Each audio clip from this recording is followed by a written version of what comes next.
Hello नमस्कार, स्वागत है साइंस जोन कोचिंग सेंटर में। तो आज हम पढ़ेंगे उपचयन और अपचयन अभिक्रिया किसे कहते हैं। ये बहुत ही महत्वपूर्ण क्वेश्चन है। ये क्वेश्चन बोर्ड एग्जाम में उपचयन और अपचयन अभिक्रिया का क्वेश्चन पूछा जाता है।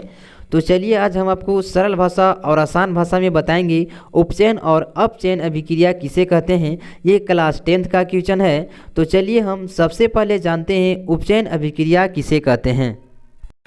उपचयन अभिक्रिया वैसी रासायनिक अभिक्रिया है जिसमें ऑक्सीजन की वृद्धि होती है, उसे उपचयन या ऑक्सीकरण अभिक्रिया कहते हैं। तो जिसमें ऑक्सीजन की वृद्धि होगी उसे उपचयन या ऑक्सीकरण अभिक्रिया कहते हैं। जैसे Mg+O2, मैग्नीशियम और ऑक्सीजन दोनों अलग अलग है। जब दोनों रिएक्शन करेगा तो MgO हो जाएगा, मैग्नीशियम ऑक्साइड बन जाएगा। तो यहाँ पे देखिए Mg में ऑक्सीजन की कमी है और यहाँ पे देखिए MgO में ऑक्सीजन की वृद्धि हो गई। तो जिसमें ऑक्सीजन की वृद्धि होती है उसे उपचयन या ऑक्सीकरण अभिक्रिया कहते हैं। तो यहाँ पे मैग्नीशियम में ऑक्सीजन की वृद्धि हुई है, यहाँ पे मैग्नीशियम था और जब ये दोनों रिएक्शन किया तो MgO हो गया, मैग्नीशियम ऑक्साइड बन गया। तो यहाँ पे ऑक्सीजन की वृद्धि हुई है। जिसमें ऑक्सीजन की वृद्धि होती है उसे उपचयन या ऑक्सीकरण अभिक्रिया कहते हैं। तो आपको समझ में आ गया होगा कि उपचयन या ऑक्सीकरण अभिक्रिया किसे कहते हैं। तो ऐसी रासायनिक अभिक्रिया जिसमें ऑक्सीजन की वृद्धि होती है उसे उपचयन या ऑक्सीकरण अभिक्रिया कहते हैं।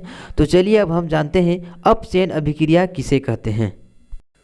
अपचयन अभिक्रिया वैसी रासायनिक अभिक्रिया है जिसमें ऑक्सीजन की कमी होती है, उसे अपचयन या अवकरण अभिक्रिया कहते हैं।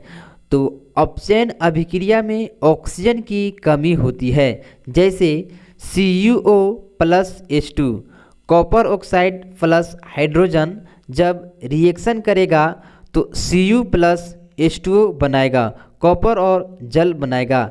तो CuO कॉपर ऑक्साइड जब रिएक्शन किया तो यहाँ पे कॉपर हो गया। तो यहाँ पे ऑक्सीजन की कमी हो गया है। जहाँ पे ऑक्सीजन की कमी होता है उसे अपचयन या अवकरण अभिक्रिया कहते हैं।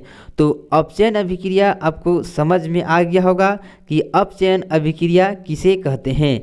वैसी रासायनिक अभिक्रिया है जिसमें ऑक्सीजन की कमी होती है उसे अपचयन या अवकरण अभिक्रिया कहते हैं।